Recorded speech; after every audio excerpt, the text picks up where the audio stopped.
The stewardship, I just want to, before I talk about details, any of the details of finances, I just wanted to just remind us that we're in the stewardship season. The theme this year, God the Giver. God the Giver of all good gifts. And so I hasten to add, stewardship is not just about money. Please remember that. It's about everything. The more common way in which we sometimes make the distinction that it's about more than money is we sometimes talk about stewardship as being about what we do with our time and our talents as well as our treasure. I actually kind of hate that trifecta of time, talent, and treasure, though I know it's the common one, and I understand why it's enjoyed. I kind of hate it for a couple of reasons. Because when we're talking about stewardship this time of year, when we talk about time and talents and treasure, and I think it gives some folks an easy dodge. Well, I don't want to give much money, but I can give some time and talent. And I appreciate that. We need those gifts, and we need the financial support as well. So I don't want to give you people an easy dodge. The other reason I don't like it is because it becomes so trite over time that we, I think, limit ourselves now to thinking about the 3 T's instead of thinking about stewardship in a really global sense. So, for example, stewardship of God's creation. That's stewardship. What we do with this planet Earth, this, as it says in the Eucharistic Prayer Scene, this fragile Earth, our island home. That's a stewardship theme, and it's not just the current politically correct. We're working on starting the process to revise the prayer book. This prayer book that we're currently using has been around for more than 40 years now. It was first proposed in 73 and formally ratified in 1976. We've been using this prayer book for more than 40 years. And we were talking 40 plus years ago about the need to take care of this fragile earth, our island home, when the need didn't seem quite so urgent or so politically charged as it often is in our debate. So creation is an aspect of stewardship. Stewardship of relationships. I invite you to think about it. We've been given relationships with family, with friends. That's something for you to care for. But just expand our consciousness of what stewardship really is. There's on the bulletin board over there, you'll see lots of little stuff just to prompt you to think about stewardship. There's a quote attributed to John Wesley there. I think I can almost read it from here. Do all you can. Do all the good you can to all the people you can as long as ever you can. Well, that's stewardship. What else is that but stewardship? So stewardship is bigger than money, not just money. Stewardship committee, these individuals, Rusty's on the committee, along with Gail, who chairs it, Bill, and Janet Stevens, and Joan Wellman. I'm told you're on the committee, Joan. Joan's going, I'm on the committee? Yes, you are. Actually, Joan, you convened the meeting a month ago or so that made sure we were right on track with our calendar. So that makes you a member of the committee. And then we have this lovely quote from Desmond Tutu from his book, In God's Hands. This is a God who intervenes on our behalf, not because we deserve it, but because God's love is freely given. It is grace. It is not earned. It cannot be earned. It does not be earned. So we remember this right from the beginning. God the giver, who gives us all the gifts. Bringing us up to speed. I'm told, I wasn't here 2 years ago. I'm told that this is the first in a 3-year cycle of programs by a group called TENS, the Episcopal Network for Stewardship, TENS. And 2 years ago, 2013, you were planting seeds. And the metaphor works because 2 years ago, of course, you were just starting to pick up the pieces after the arson fires. I think 2 years ago, you're probably still at St. Francis, having worship services there. Roy was the interim here, and you were just kind of beginning again, so you're planting seeds. And then last year, you were doing this program before I got here. I got here mid-October a year ago, so you were already doing this program then. You were seeing some things come together. You were worshiping in St. Helens Hall by then. The building here was going well, but frustratingly slow. The harvest. 3-year logic of the program. So, the rest of what I want to talk to you about today is finances. Bill and I have been talking, and Jan has been helping, and together we've come up with some numbers to share with you, just so you can kind of see what's what. First of all, before I get down into the details, I just want to say a couple of things. The vestry has one of its primary functions, as I interpret this thing, is stewardship. In the canons of the church, it said that the vestry is basically responsible for the building and for the finances, for making sure there are prayer books in church and all those sorts of things. And you know, you can think about that as just bucks and buildings, or you can think about that as stewardship. What do we have, and what are we supposed to do with it? Which is just another way of saying the same thing. So it's the responsibility of the vestry. The vestry is responsible for raising the money of the church and for spending it. Nobody else. And we have a finance committee, which has been renewed in the last year. And Bill, as treasurer, presides at their monthly meetings. They go over things in greater detail. They've been working hard to create policies and to establish some principles for how things happen here. And so the finance committee is working. They serve as, if you will, an advisory committee to the vestry. They don't get to spend money, but they get to suggest how the vestry should make such decisions. Fair enough? Fair enough. Primary concerns when you're talking about finances, this will be true in business or not-for-profit. What assets do you have, and what's your regular ongoing budget? Income and expenses, making sure those things kind of match up. What? What just happened, Bill? Could you not know? Oh, I hit the escape button. What happens if I hit? Oh. Sorry. Guess where I'm going to start? People. People. Oh, good. That's our first. It's like she knows me. And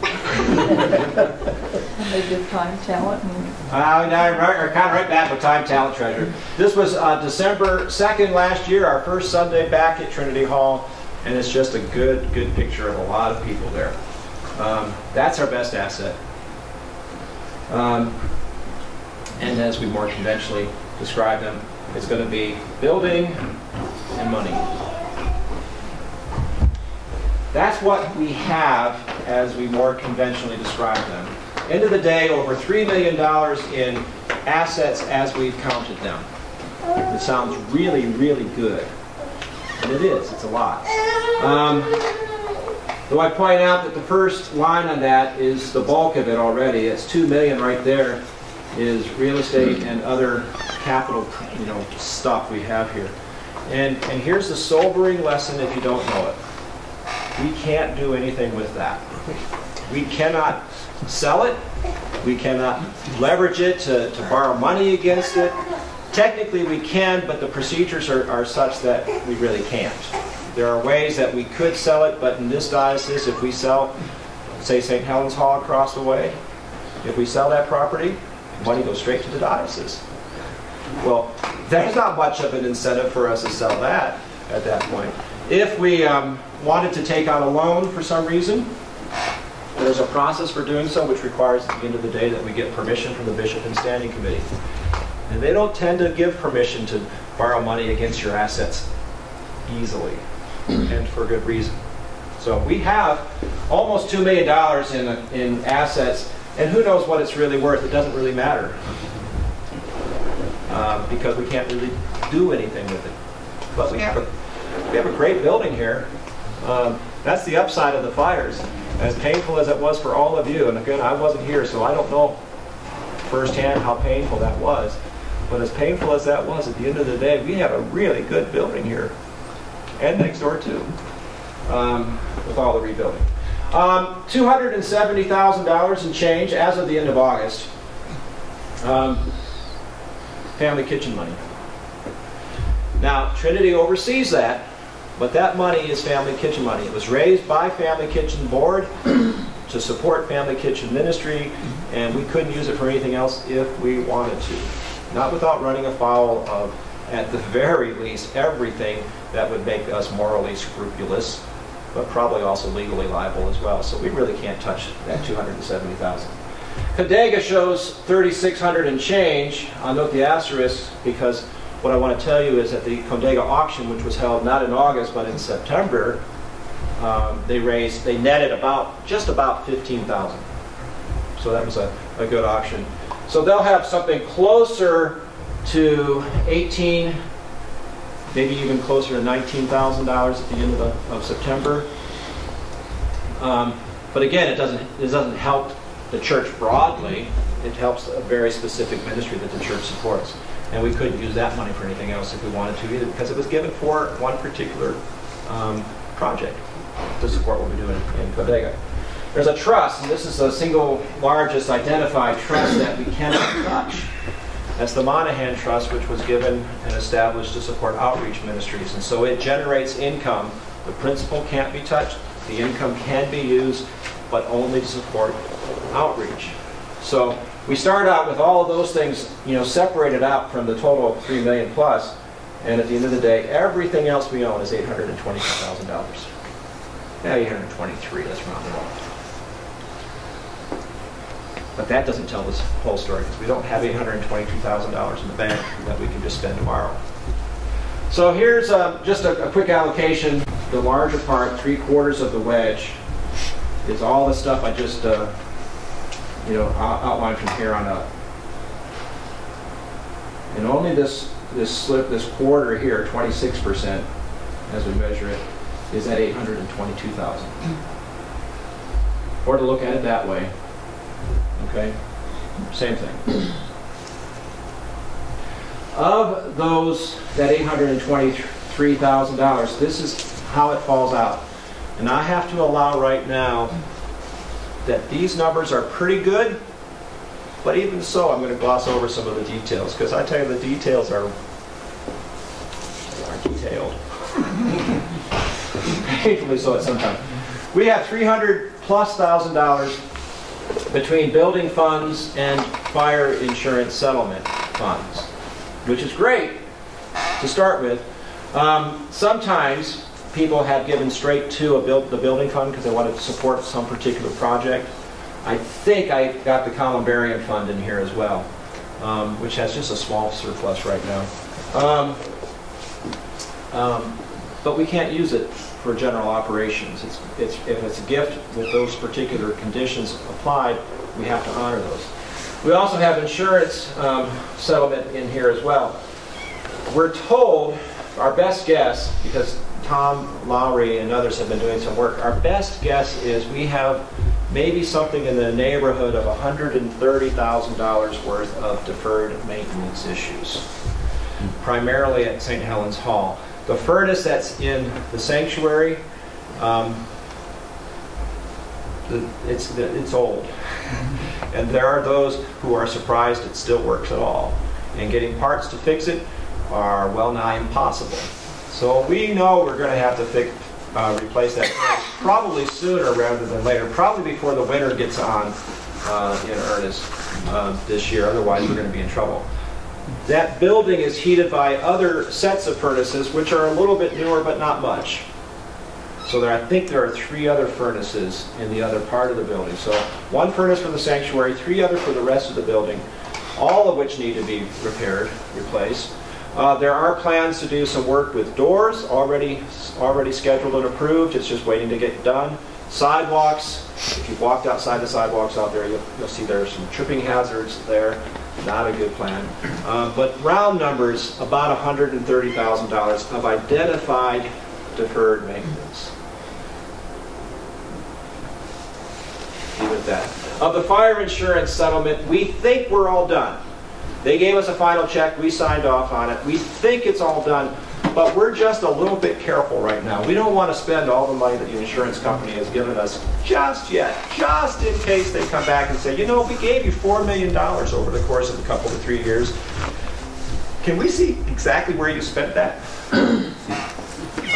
So we want to be a little bit careful not to simply spend money we have because we want to, when we know we need to be careful. And then, of course, you need to have something in something like a building fund, because even though everything here is pretty new, you never know quite what might go wrong. And the moment, God forbid, these sprinkler heads spring a leak, and the insurance company says, we're not going to pay you all of that, that's the moment where we're going to really be glad we had something in the bank. So you need to have something in the bank for those kinds of things. So $313,000, maybe $100,000 of that is something that we could comfortably begin thinking about spending. Maybe. But we want to be careful. Memorial funds. Right now, as of the end of August, about $24,000 memorial funds. And those are somewhat fluid.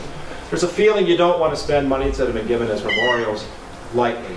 You don't probably want to pay the utility bill in that. You want to do something that has some lasting significance. Not have to, but you probably want to. So that's not generally likely to be available. And then there's a host of designated and outreach funds. Some of them expressly for outreach, other designated funds, gifts that have come in. And we've had a couple of sizable ones. $250,000 came in from the estate of Ann Fari earlier this year. There are conditions on that, and we don't yet have the documentation from the lawyers. We aren't going to spend that money aside from the conditions which were provided to us. Again, morally nor legally can we do that. And as Bill mentioned in his article in the newsletter this month, you know, we're pretty hard to have controls on this, so we don't just spend money that's not really ours to spend as we want to. If we received a gift, I think the FRA money, half of that is intended to be for outreach, and I heard once half of that for building, but we don't have the documentation yet. So until we get it, we're not going to even think about touching it. Emily Moore's estate left us a bequest, considerably less, but still significant. That's in there. That didn't have conditions, but again, we don't just spend it lightly without some consideration of what her intent might have been, her desires might have been, but it's ultimately up to the vestry to make some decisions about that. And some other gifts as well. And then a lot of things that are designated. I mean, and a lot of them are relatively small. Altar flowers. When someone signs up over there and makes a donation to support the altar flowers, it goes into the altar flower fund. And we're not going to spend it on wine for communion. It's going to be spent for altar flowers. And on down the line. There's just a whole host of things, and I'm glossing over that. Some of that the vestry can probably reallocate, but really relatively little. Most of that's pretty strictly controlled. And that leaves us then at the end of the day really with money that we are free to spend, the vestry, about $118,000. Which, when you start with $3 million, isn't that much of all we have. And we kind of want to have some, you know, it's our safety net for the congregation. If nobody gave the church another nickel for the rest of the year, that would just about get us through the end of the year. Thankfully, I don't anticipate that scenario, but you want to have a little something in the bank. And we're also scheduled to dip into those reserve funds this year and at least for the next couple of years, because we anticipate some budget shortfalls for the next short term. I mean, just make it smaller. Okay, so that was, yes sir? Back to those funds that are just, we can't spend until we get authorization.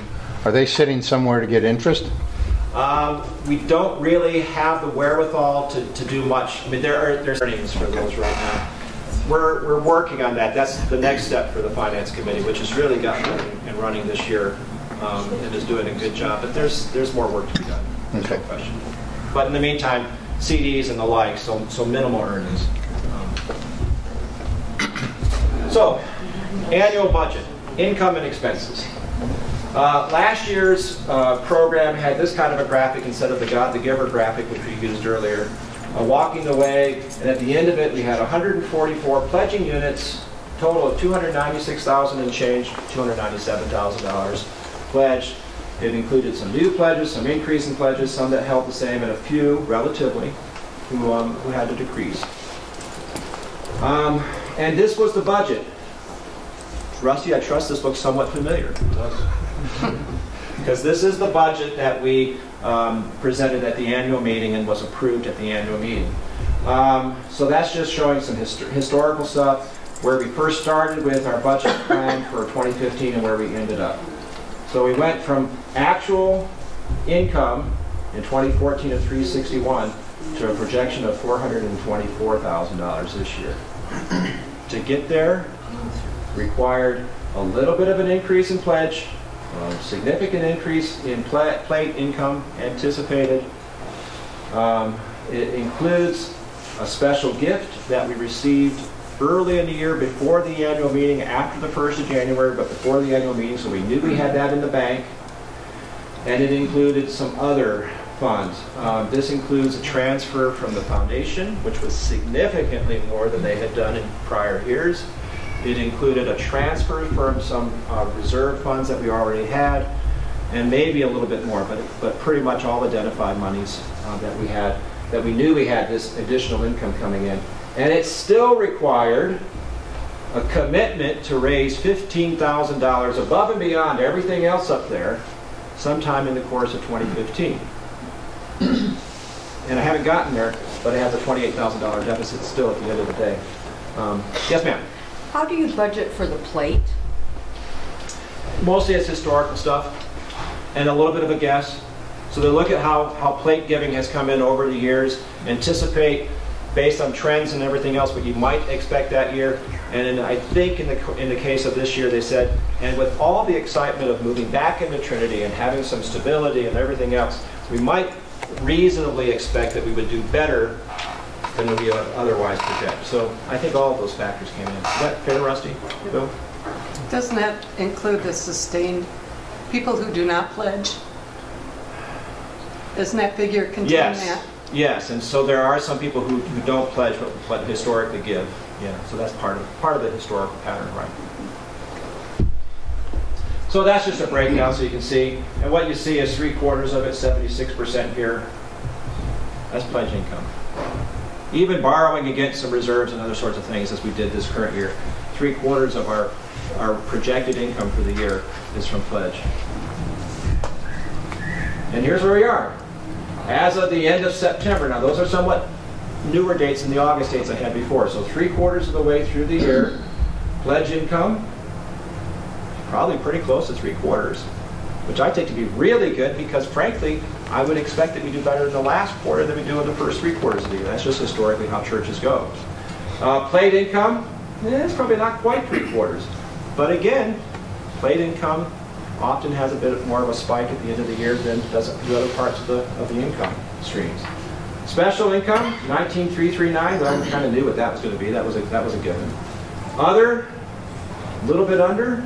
I don't know if there's going to be any chance to make that up, but you know, these are budgets. These aren't hard and fast numbers anyhow. And additional, Summertime in the Giving is Easy challenge was offered to us without anybody actually even going out and soliciting the interest. Somebody came up to me and said, I'd like to do something. I recognize where we are. I know we're going to do something. How about if I gave $5,000 if others would match it? And I said, well, I'll put it out there and see what happens. And the Giving is Easy campaign. And we received not just $5,000 additional dollars to match it, but we received $88.75 to match the $5,000. Come up with that number there. So at the end of September, out of a projected budget of $396, we're at $304. That's probably about where we want to be. I'd like to be better. No, want to be isn't the right answer. Probably where we expect it to be, if we're going to be holding their budget. And 74% is the same pie chart essentially, is what I already showed you. Other side expenses. This was, again, this is a look back at 2014. Rusty, I trust that this looks somewhat familiar. We kind of put some numbers in some different categories a little bit, but it still shows the picture. So 2014 budgeted, showing us to spend $350,000 and change, and we actually came in under budget in 2014. A lot of things changed. We didn't get into Trinity Hall as early in the year as we had once expected, so our utility bills, for example, didn't pick up here as early as we had feared. You also didn't have your rector here as early in the year as you expected, so you didn't have to pay for a full-time priest and all the other stuff that goes with that. as early in the year last year as you expected. I think those are the principal areas where you saw differences.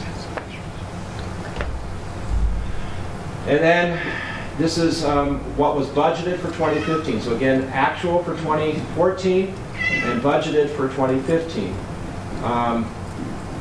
Big step up. Principally clergy, that's not just salary. You don't really pay me that much, but you do pay me well, and you pay for a full-time priest, and you pay for insurance, and I got to tell you, church insurance is expensive.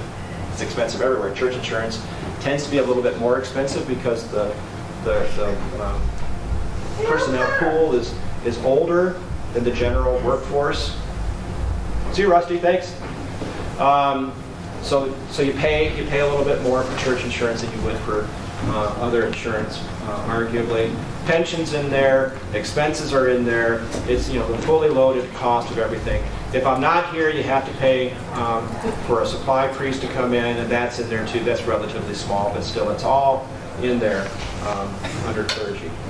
Admin and general office also includes a lot of personnel costs in there because that's not the line for which you pay Jan. We pay Jan. Property, out of that is not just the cost of the lights and everything associated with the property, replacing light bulbs and such would come out of here. It's also paying for Mark and all he does around here. Note it's a net figure, so we do get offsets from various groups. Family Kitchen paying the single largest one.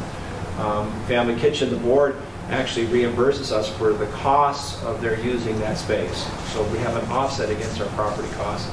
The AA groups pay us a little bit to help cover our costs. Occasionally there's an event that happens at Brooks Hall, and they pay us a little something to help offset our costs. So we do get a little bit back, and so it's a net figure, not a gross figure. Music includes what we pay for our musicians. For Susan as director of the music program, the little bit that Betsy and Dawn get. They do it largely as gifts to the parish, but they still get something for it.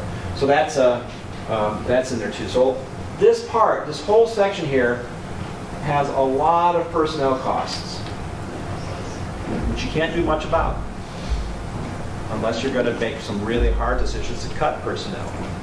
Those are painful in all sorts of ways. And worship, that's relatively modest. Family ministries, once there was somebody working part-time in that area, not right now, there's still program stuff that happens. Parish development and life, again, relatively modest numbers down here. And then down here, assessment and outreach. And this is a judgment call about how you consider the assessment. I think of the assessment very much as outreach, because we're obliged to pay a percentage of our income that's used for operations, to support operations. We're obliged to pay an assessment on that to support the work of the broader church. We send it to the Episcopal Diocese of Eastern Oregon. It pays for the salaries and the programs that are supported by that. It helps indirectly then support other congregations across the diocese. Some of that goes to support the Episcopal Church, which supports the administration of the Episcopal Church as a denomination, as well as some of the work that goes on all over the world, because we're members of that. So in my estimation, I think that that's really part of our outreach, is the ways in which we help support the bigger church, not just the local church. And outreach, there are some designated funds by policy. We pay 1% of our net income. It's a slightly different number, but we pay 1% just for outreach, as a commitment to doing more than just supporting our own congregation stuff. Okay? So, but the net upshot of that is just a really big step up from one year to the next. And that's a breakdown. And here's where we are as of September 2015. And again, like before, it's pretty close to 3/4 at the bottom, at the end of the day. And it's probably pretty close to that in a lot of the areas too, as one would expect. So nothing terribly noteworthy there, except to say we're pretty much on track. And it's the same breakdown again. It doesn't. Okay. And so at the end of September, Note, at the end of the year, we expected to have a deficit of $28,000. At the end of September, our deficit is a little under $13,000. I actually think that's a good number. Yeah. I wouldn't be surprised to see that number shrink before the end of the year, much closer to zero. Because we expect to be running deficits through the summer. And we expect, typically, in a normal church budget, I can't say ours, because I don't know ours well enough yet, but in a normal church budget, you expect to be entering September with a deficit, and by the end of the year, seeing it turn around to balance, if you've done your budgeting well. So if our deficit is actually less than $28,000 at this point, then I would hope, let's put it that way, I don't necessarily expect, but I would hope it might actually shrink more before the end of the year. So that's where we are. Stewardship, not just about money, but not money either. Thank you, thank you, thank you. Because I showed you where the money comes from. It comes from you and them and everybody else who supports this congregation. I thank you for your support in the past. As I mentioned in my sermon a couple weeks ago, it's what's allowed this congregation to rebuild from fires and firestorms. Those of you who know the history here know it hasn't always been pleasant. We haven't always gotten along amicably together. But this congregation's done work to rebuild. So from fires and firestorms. And for making a difference in the parish, caring one for another, making this life of this congregation happen for the congregation, for the community, for supporting things like Family Kitchen, which don't happen without the foundation supporters.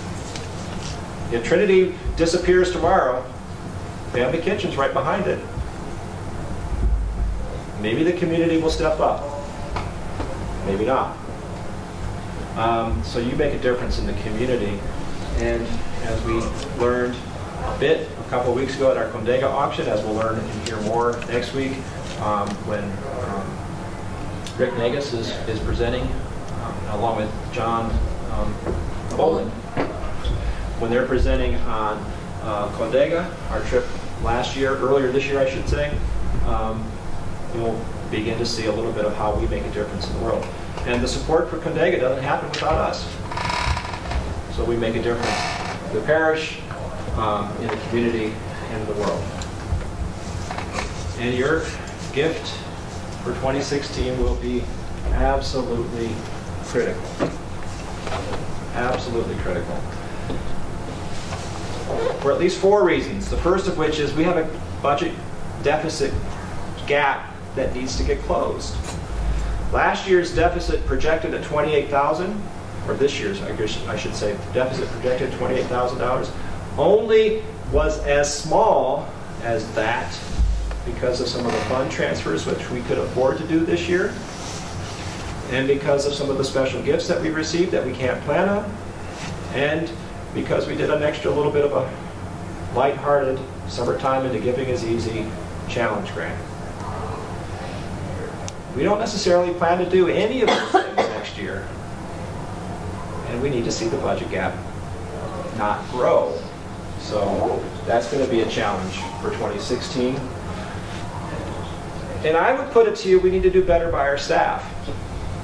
In particular around the issue of health insurance. We don't live up to our own aspirations in that area. And if we provided them the kind of health insurance we ought to provide for Mark and for Jan, that would be a significant bump in our personnel costs. Because they should have the same kind of insurance that I am afforded. And you're obliged to do it for me because that's how we began this whole thing with letters of agreement and diocesan expectations and all the rest. But they haven't had the same treatment, and they deserve no less.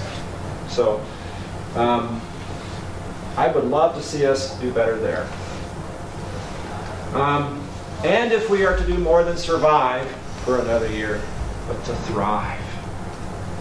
The survival isn't enough. It really isn't. And finally, as we started at the beginning, we are to reap the harvest that God is offering.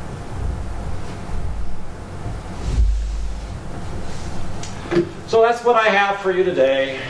Those of you who are brave enough to come out.